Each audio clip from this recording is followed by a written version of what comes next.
semuanya indah tuan, betul? Kadang-kadang pun sesak lah, betul?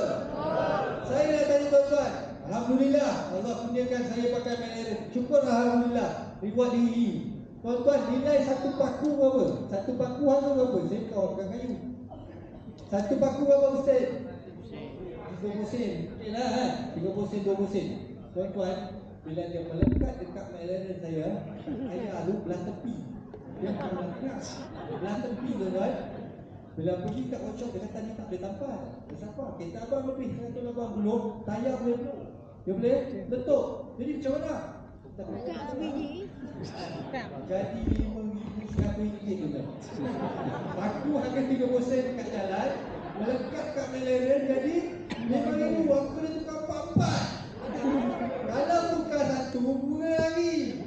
Tak boleh buat laju. Takkan kita makan tukar satu tayar. Orang tengok apa ni? Sini tayar macam ni, sini tayar Pirelli. Itu orang kaya dan duit ke? Tak boleh tuan. Lepas tu masalah dia, bila dah